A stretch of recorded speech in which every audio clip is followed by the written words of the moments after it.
Chapter 16. In a blinding flash, peace settles over the world again.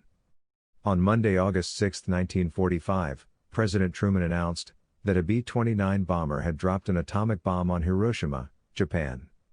It destroyed 60% of the city, and had the power of over 20,000 tons of TNT. It was the most powerful device ever exploded. There were 70,000 people killed in the initial blast, and 70,000 injured, and many died later from radiation. They had been working on this project since 1939, at a cost of $2 billion. It had been top secret. Truman had not even been told about it when he was vice president. If you think that anyone besides the Japs felt bad about it, you are badly mistaken. At that time, the Japanese were without a doubt the most cruel and barbaric people on the face of this earth. The atrocities that they committed against mankind were unprecedented throughout the history of modern man. We were jubilant, knowing that this would end nearly 4 years of carnage. The death rate in their horrendous prisoner of war camps was nearly 1/3 of those that were incarcerated. The torture and murder of helpless starving prisoners, by these despicable creatures, was commonplace. If the bomb could have only been developed even 1 year sooner, think of the lives it would have spared. Just think of all that we regret to inform you. Telegrams that would not have been sent. On August 9, another atom bomb was dropped on Nagasaki, Japan.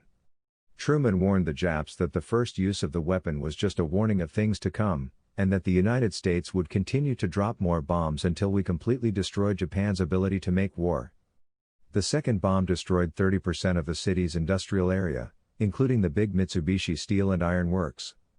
The Japanese described the weapon as inhuman. If anyone would know about inhumane, they certainly would. Talk about the pot calling the kettle black. On Tuesday, August 14, Nick, Louie, and I went on a picnic to a little lake a few miles south of town. It was an oxbow lake, shaped like a horseshoe, and yes, it was called Horseshoe Lake. Nick's date was Mary Ann Cunningham, and Louie was with Beverly Johnson. Mary Ann had brought a friend with her, and she was my blind date. I don't even remember her name, but I do recall that she was quite pretty, and was 19 years old. Thankfully, there wasn't room enough in the back seat for 4 people to sit abreast. I guess we all have to make sacrifices now and then, and being the kind and generous fellow that I am, I let her sit on my lap all the way down there and back. I got cramps in my legs, but I didn't mind it. This may give you an idea of how scarce men were during this period in time. I was a few days shy of my 15th birthday, and here I was with a 19-year-old woman, but she couldn't have been in safer hands. It had been a wait-and-see thing for the entire world, since the last atomic bomb was dropped 5 days before. I don't remember exactly when or where I heard the news that the war was over, but it was probably on the radio. In our minds, we were feeling that it was already over, and everyone had been in high spirits since the bombs were dropped. We got home from the picnic at 6:00 p.m., and President Truman announced that the war was over. Nick, Louie, and I headed uptown to be a part of the celebration. We could recall hearing the older people telling about the wild celebrating following the artistic at the close of World War II, and we realized that it would be a once-in-a-lifetime experience that we didn't want to miss. When we arrived at the corner of 6th and Edmond Streets in downtown St.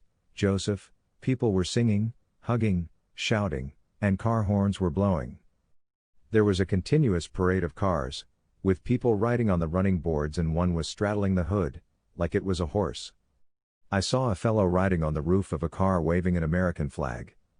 People were grabbing the cords that were attached to the electric trolley lines and pulling off of the overhead line, cutting off the power and stalling the buses. So the streets had become one big parking lot. Nothing could move and nobody cared.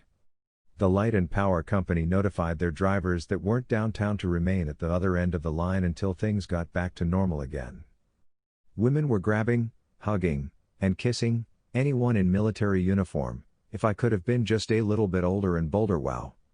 Without realizing it, the huge celebration was acting as a great catharsis. And the people were purging themselves of nearly 4 years of separations from their loved ones, and the constant fear of receiving that dreaded telegram. It was truly a glorious day in the history of America, and I was there to witness and savor it.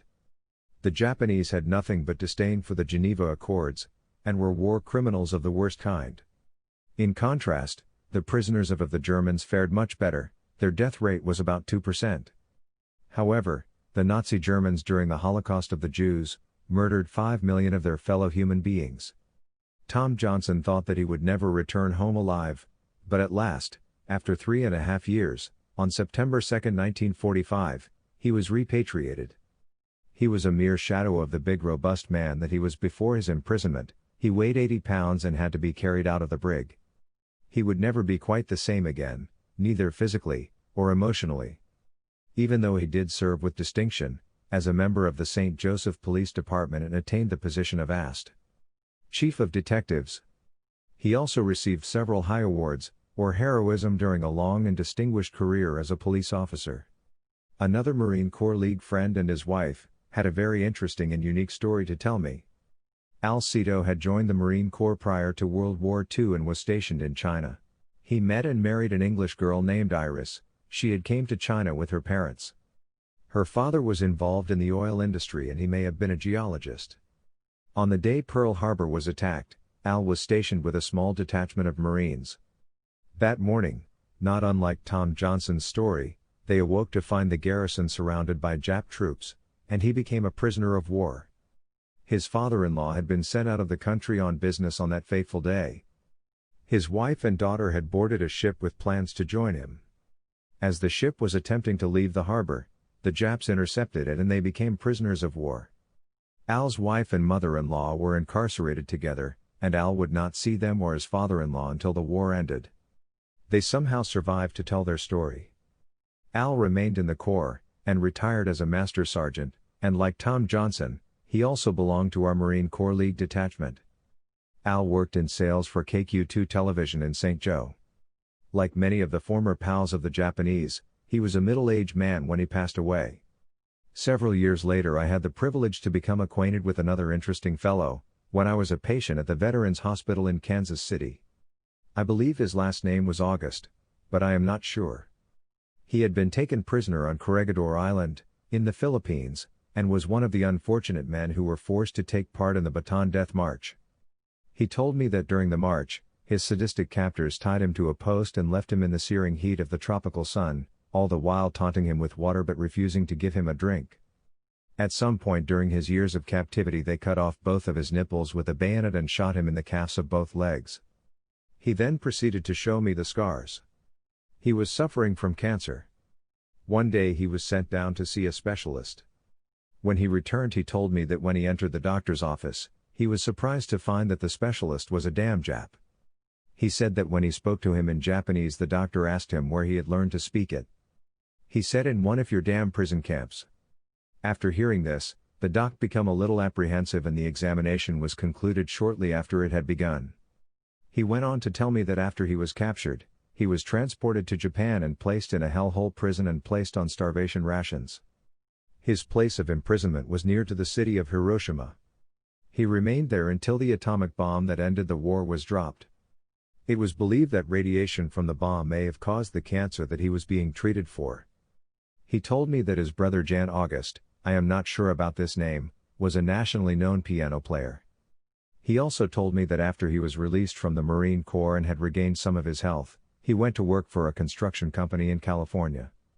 While employed there, he was working on a dirt excavation when a cave-in occurred. He was buried alive and suffered multiple injuries, and once again dodged the Grim Reaper. I wish that I was sure on his name, but it has been a lot of years ago since I met him. He was from Joplin, Missouri, and after we left the hospital I lost track of him. However, it is likely that he died from his cancer. The son of my old Benton High School principal, Walter Daffron Jr. was also on the Bataan Death March. He returned home from a Japanese prison camp, and like all the others were just barely alive. He became a buyer for Townsend Wall Department Store and held that position for many years. I used to see him nearly every day in downtown Street, Joe. He also didn't live to be real old. I knew that soon both of my brothers would finally be coming home for good and I was thankful that they had not been sent into combat, and had made it safely through the war. On November 7, 1945, the War Department sent a photo to the St. Joseph News Press. It was a picture of General Joseph Vinegar Joe Stilwell, presenting medals to Bob, and two other soldiers. The communiqué said, Tech.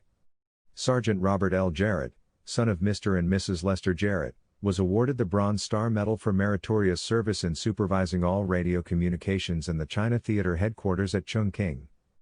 Back in 1933, shortly after divorcing Uncle Ernie, my former aunt, Edna Timmons Jarrett, married Delbert Matchett. Early on a Sunday morning, at 12:45, on November 25, 1945, Edna and Delbert's lives came to a sudden and violent end. They were living at 2221 Main Street, on the north side of St. Joe.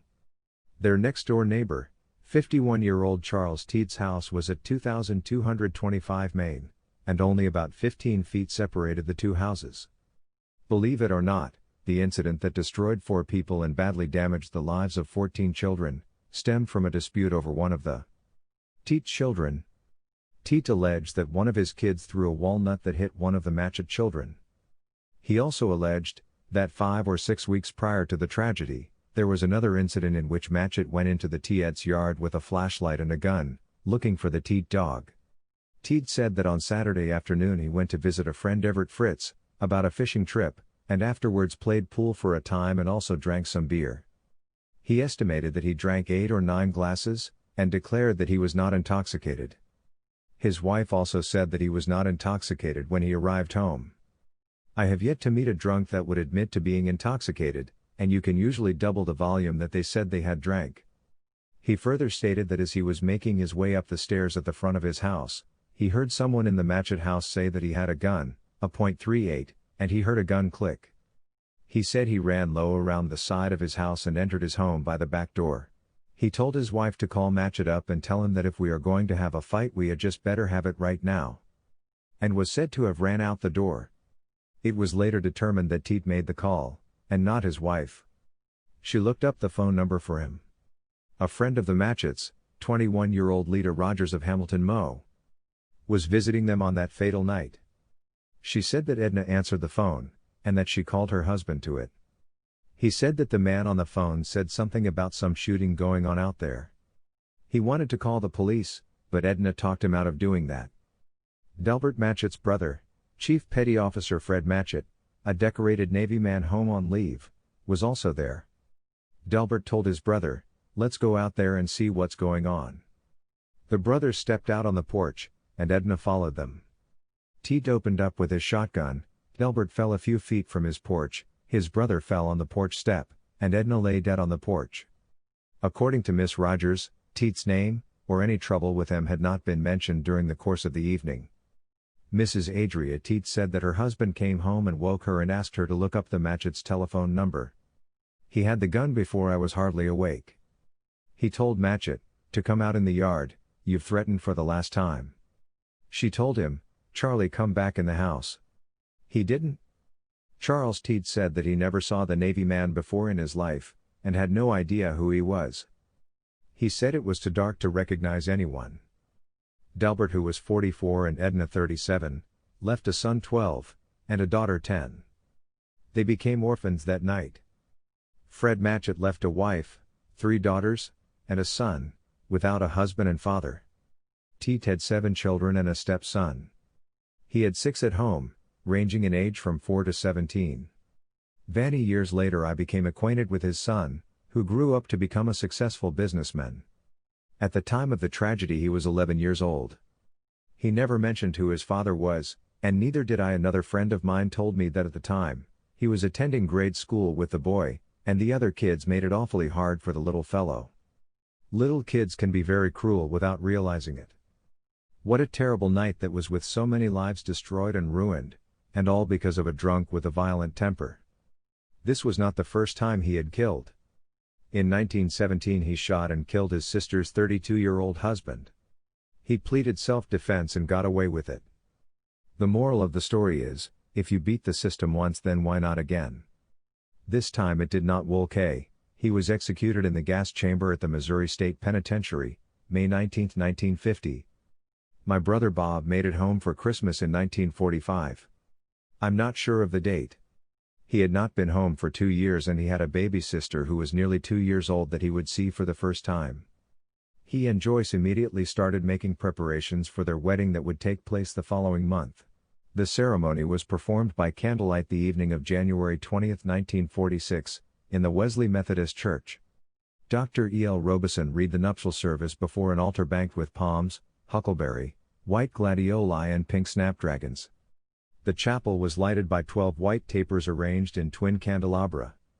Preceding the ceremony, violinist Mrs. Milton Taylor, aunt of the bride accompanied by Mrs. John Leffler, cousin of the bride, organist played Till the End of Time, and Always.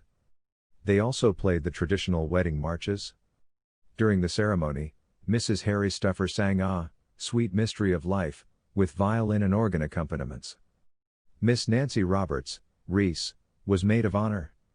The bridesmaid was Miss Barbara Hemstock, McCaig. Leland Johannes was best man, and Vernon James was groomsman. The ushers were James Jim Jarrett, Neil Nick Sadler, and uncle of the bride, Milton Taylor. The tapers, candles, were lighted by Miss Beulah Thomas. Following the ceremony, a reception was held in the church dining room. They moved in temporarily with Joyce's parents, at 3331 South 11th Street Road. Some of the other fellows that were returning home from the war, starting with those that I was with when Pearl Harbor was bombed, were Bud Sparks, who pursued the carpenter trade. Bill Bales returned home. Raymond Bailey was missing in action in Europe, and was much later declared dead. Walt Hogan returned from the Navy, after having served aboard an LST landing craft, in the Pacific. There were over 16 million men returning home from the military service that would have to be integrated back into the job market. Nearly 7 million received college educations or vocational training, and 2 million on the job or on the farm training, all on the Bill of Rights. I was in the 10th grade at Benton and things were going along reasonably well for me. One of my classes was ROTC, Reserve Officers Training Corps. We wore military uniforms, Monday through Thursday, and Friday we wore our civilian clothes. Monday was inspection day, we polished our brass buttons, and shined our shoes, and cleaned our rifles. We were issued 1903 bolt-action rifles. These were the type of weapons that were used by the doughboys during World War I. We used the parking lot on the east side of the school for our parade grounds, where we practiced close order drill. When we were through, the rifles were locked up and we were never allowed to bring them home with us. I was also becoming more involved in vocal music, and made good grades in it. I was interested in and enjoyed singing, but most of the other subjects were dry and boring for me. My grades in music were superior to excellent, but the others were average, with the exception of mathematics, and it was below average, sometimes inferior, but never failing. Nick and Louie were both in ROTC, and they were a year ahead of me, and Nick had sergeant stripes. He was a pretty good, spit-and Polish man, and spent a lot of time polishing his black shoes, and shining his brass buttons. Black shoes, and shining his brass buttons. Black shoes, and shining his brass